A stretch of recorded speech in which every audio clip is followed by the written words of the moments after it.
അസ്സലാമു അലൈക്കും വറഹ്മത്തുള്ളാഹി. ഒറ്റൊരു കുറച്ച് സമയം നമ്മൾ പലപ്പോഴും പല വീഡിയോസുകളും കാണുമ്പോൾ വലിയ വലിയ സമ്പത്തുള്ള ആളുകൾ ഈ ആത്മഹത്യയൊക്കെ ചെയ്യുമ്പോൾ അതുമായി ബന്ധപ്പെട്ട് നിരവധി കമൻറ്റുകൾ നിരവധി സംസാരങ്ങളും വരാറുണ്ട്.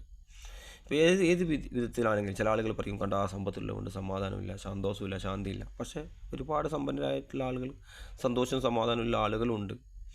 അതേപോലെ സമ്പത്തില്ലാത്ത ദാരിദ്ര്യത്തിൽ ജീവിക്കുമ്പോൾ സമാധാനത്തോടു കൂടി ജീവിക്കുന്ന ആളുകളുമുണ്ട്.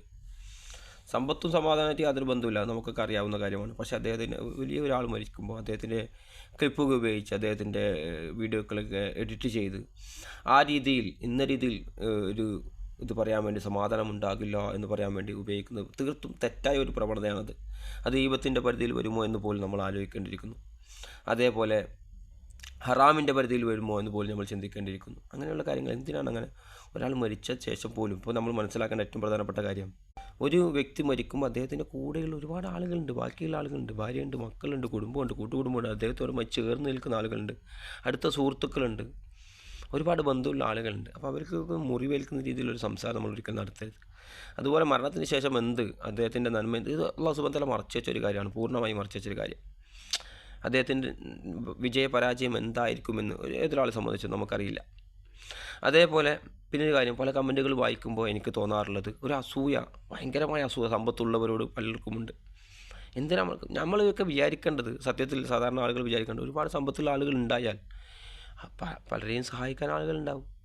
എത്ര വീടുകൾ വെച്ച് കൊടുക്കുന്ന ആളുകളുണ്ട്, സമ്പത്തുള്ള ആളുകൾ, വാഹനമായി കൊടുക്കുന്ന ആളുകളുണ്ട്, സോഷ്യൽ മീഡിയയിൽ ഒരുപാട് ഇങ്ങനെയുള്ള സേവനങ്ങൾ ചെയ്യുന്ന ആളുകളുണ്ട്, പാവങ്ങളെ സഹായിക്കുന്ന ആളുകളുണ്ട്, പല രീതിയിലുണ്ട്.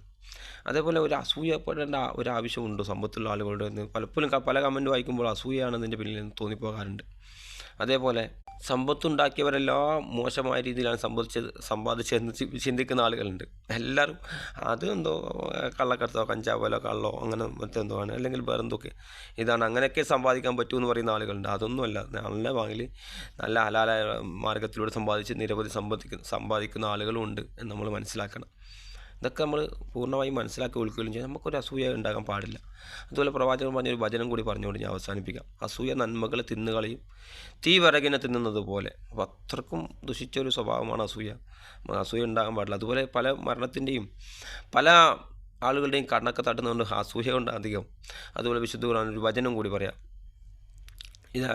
അതായത് വിശുദ്ധ ഖുർആൻ 113 അധ്യായത്തിലുള്ള വചനം, അസൂയപ്പെടുമ്പോൾ അവൻ്റെ കൊടുതിയിൽ നിന്നും ഞാൻ രക്ഷ തേടുന്നു. അതുപോലെ നമ്മൾ നിരന്തരമായ അല്ലാഹു സുബ്ഹാനഹു വ തആലയോട് അസൂയക്കാരുടെ അസൂയയിൽ നിന്ന് ശരണം തേടണം. ഒമിൻ ശർരി ഹാസിദിൻ ഇദാ ഹസദ്, അസൂയപ്പെടുമ്പോൾ അവൻ്റെ കൊടുതിയിൽ നിന്നും.